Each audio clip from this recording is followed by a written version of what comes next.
अस्सलाम guys, my name is Saeed Abbas Zaidi और आज के इस वीडियो ट्यूटोरियल के अंदर हम लोग बात करने जा रहे हैं एसक्यूएल के ऊपर। एसक्यूएल बेसिकली हमारे पास होती है स्ट्रक्चर्ड क्यूरी लैंग्वेज।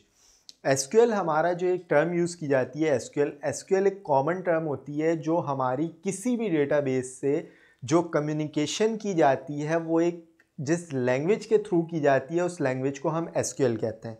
एसक्यूएल होती है स्ट्रक्चर्ड क्यूरी लैंग्वेज, एक स्ट्रक्चर्ड ऑफ क्यूरीज होता है लैंग्वेज को यूज़ करने के लिए, तो उसके थ्रू हम कम्युनिकेट करते हैं किसी भी डेटाबेस से।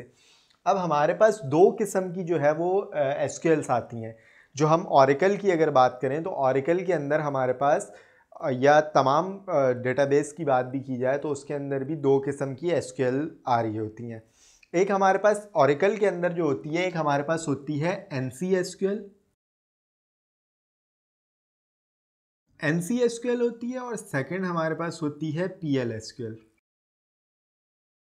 एनसीएसक्यूएल क्या होती है? अमेरिकन नेशनल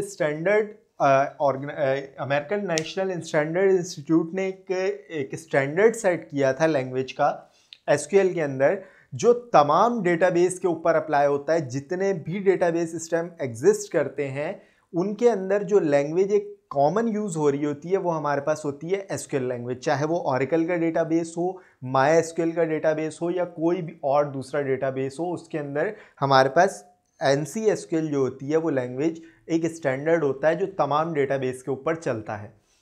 एनसी एसक्यूएल हम लोग फिलहाल बात कर रहे हैं एनसी एसक्यूएल की। पीएल एसक्यूएल क्या होता है और किस तरह काम करता है, पीएल एसक्यूएल की हम बात बाद में करेंगे। एनसी एसक्यूएल जो होता है, एनसी एसक्यूएल की हमारे पास जो कमांड्स होती हैं, एनसी एसक्यूएल कमांड्स जो होती हैं वो हमारे पास डिवाइड हुई हुई होती हैं 5 कैटेगरीज के अंदर। 5 कैटेगरीज के अंदर डिवाइडेड होती हैं। सबसे पहला हमारा होता है डेटा रिट्रीवल। सबसे पहला हमारे पास होता है डेटा रिट्रीवल सेक्शन, जिसके अंदर हमारे पास आती है सिलेक्ट की स्टेटमेंट। सबसे पहला डेटा रिट्रीवल सेक्शन है जिसमें हमारे पास सिलेक्ट की स्टेटमेंट आ रही होती है। सिलेक्ट की स्टेटमेंट के ऊपर हम डेटा रिट्रीवल सेक्शन के अंदर काम कर रहे होते हैं। उसके बाद हमारे पास आता है डेटा मैनिपुलेशंस। डीएमएल कमांड्स होती हैं हमारी, data manipulation language.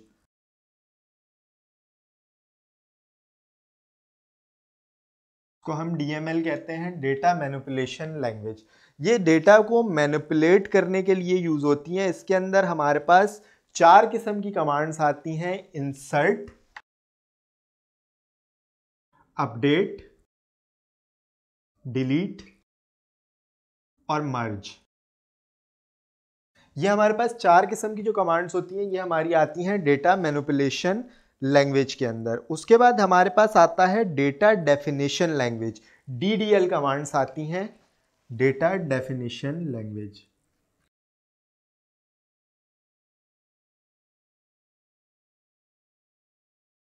DDL commands इनको हम कहते हैं, data definition language. DDL commands, DDL commands के अंदर हमारे पास आती हैं 5 किस्म की कमांड्स आ रही होती हैं। क्रिएट, डेटा डेफिनेशन लैंग्वेज के अंदर हमारे पास आती हैं क्रिएट, ऑल्टर, ड्रॉप,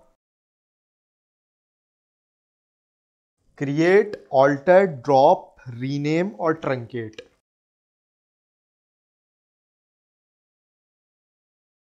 ये हमारे पास 5 किस्म की इसमें कमांड्स आ रही होती हैं: क्रिएट, ऑल्टर, ड्रॉप, रीनेम और ट्रंकेट। इसमें आती हैं इंसर्ट, अपडेट, डिलीट और मर्ज।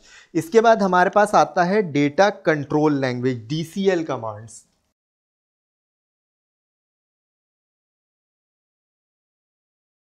डीसीएल कमांड्स के अंदर हमारे पास 2 कमांड्स आती हैं, ग्रांट और रिवोक।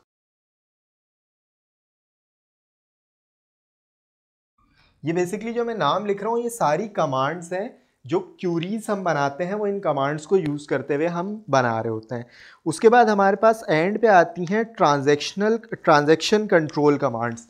फिफ्थ होती हैं हमारे पास ट्रांजैक्शन कंट्रोल। यहाँ पे जगह नहीं है तो मैं डेटा रिट्रीवल कमांड्स को मिटा देता हूँ। ट्रांजैक्शन कंट्रोल,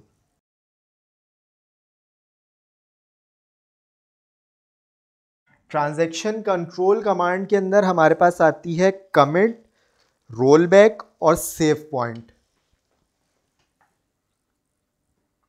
कमिट, ये कमिट नहीं है, कमिट है, रोल बैक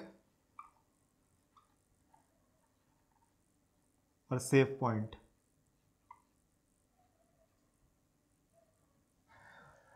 सबसे पहला था हमारा डेटा रिट्रीवल सेक्शन, जिसके अंदर हमारे पास सिलेक्ट की स्टेटमेंट आ रही होती थी। उसके बाद हमारा डेटा मैनिपुलेशन लैंग्वेज आता है। इस सेक्शन के अंदर हमारे पास इंसर्ट, अपडेट, डिलीट और मर्ज की कमांड आ रही होती है। उसके बाद थर्ड पे हमारा डेटा डेफिनेशन लैंग्वेज आती है।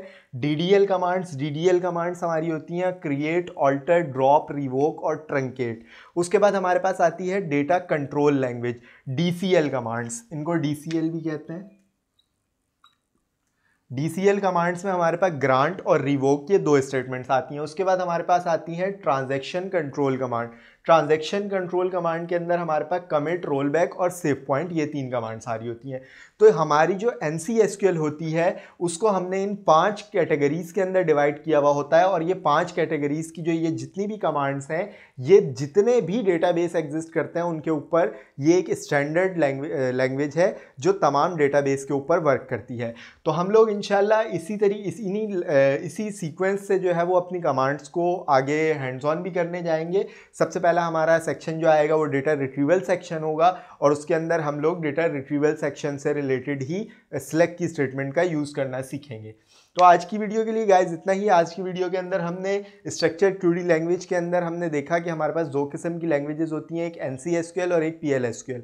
ऑरेकल के अंदर NCSQL वो लैंग्वेज होती है जो तमाम डेटाबेस के ऊपर एक स्टैंडर्ड होती है, हर डेटाबेस पे वर्क कर सकती है। NCSQL जो मजीद 5 कैटेगरीज के अंदर डिवाइड होती है, जबकि PLSQL पे अभी हमने बात नहीं की। PLSQL हम आगे चल के देखेंगे। तो आज की वीडियो के लिए इतना ही। इंशाल्लाह अगली वीडियोज़ में आपसे मुलाकात होगी। हमारे चैनल को सब्सक्राइब कीजिए, हमारी वीडियोज़ को लाइक कीजिए। अल्लाह हाफ़िज़।